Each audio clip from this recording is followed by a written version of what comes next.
mix it up. Now starting in Hawaii, where Governor Linda Lingle vetoed civil union legislation that would have given same-sex couples the same rights as heterosexual married couples.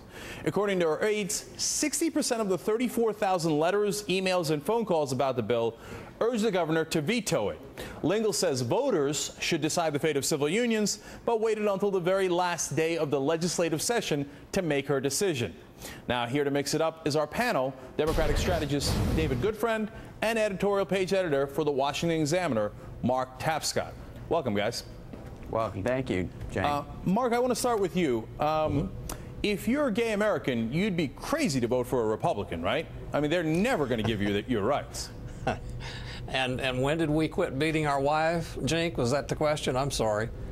No, but you tell me. I mean, is a Republican governor ever going to give people gay marriage rights? Well, look, I mean, let's start out with the basic fact that, at least according to all the polls that I've seen, a pretty solid majority of Americans are still opposed to gay marriage, including the guy who sits in the Oval Office, President Obama. So I think what she has done is, you know, we can quibble about the timing of it and all, but the solution to this very divisive problem, I think, ultimately is going to be in a federalist approach where, as she suggested, the voters in each individual state make decisions that they're comfortable with.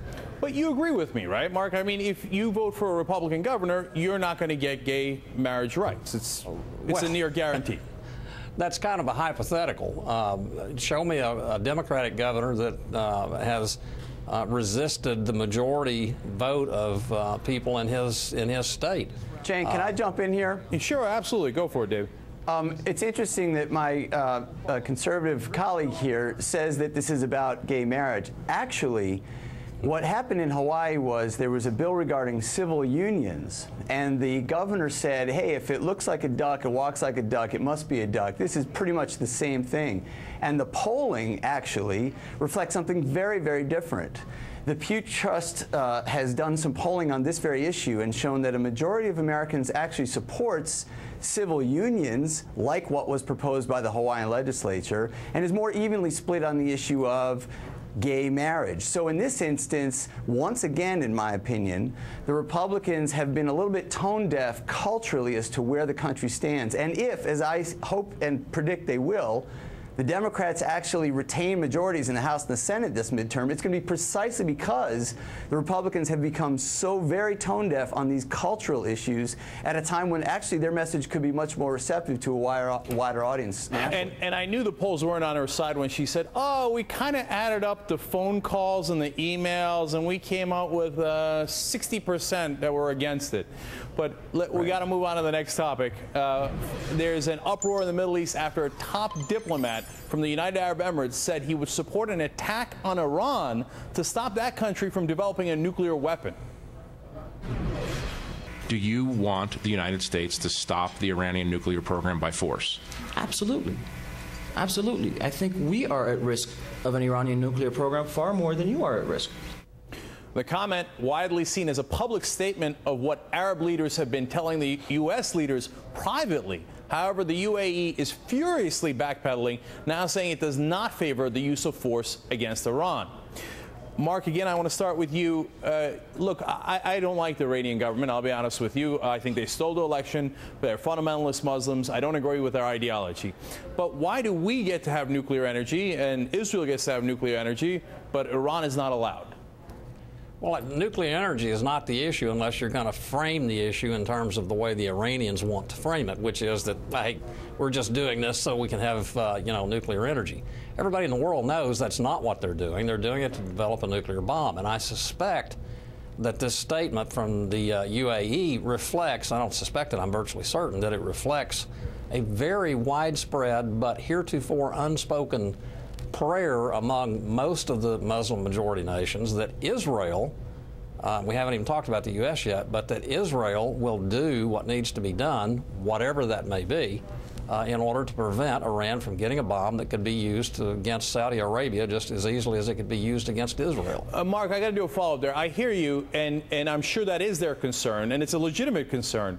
But let's go with what you're saying. Forget nuclear energy, nukes. So why do we get to decide who has nukes and who doesn't when we already have nukes and Israel, their enemy, has nukes?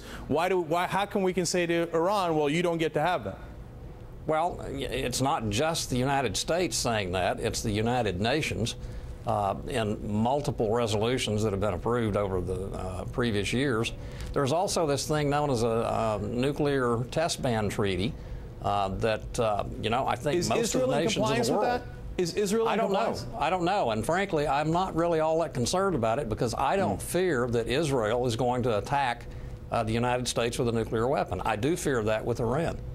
But you just said that Israel might start the bombing in the Middle East, so that's interesting. So no, that's not what I said, Cenk. What I said was... You said that people are, including some of our Arab allies, want Israel to start bombing Iran first. No, that is exactly not what I said. What I said was, and here I am quoting myself, which is an interesting situation, but what I said was, Israel, they hope that Israel will do whatever is required to prevent Iran from getting a bomb. What would that be?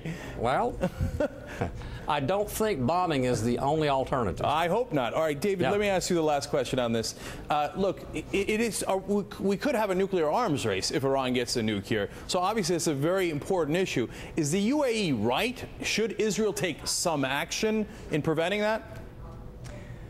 Well, I think if I can take a step back for a minute, there's another issue that this unveils for us to examine, which is we in the United States tend to think of the Arab world as a kind of single unitary entity. Right. And in fact, it's much more complex than that. Iran is really Persian, and much of the Arab world is suspicious of Iran, and there's a lot of tension there. We tend to think of the Middle East as Israel versus everybody else. What I found most interesting about this turn of events is that it demonstrates that intra-Arab-Persian relations are much more complex than we on this side of the world tend to give them credit for.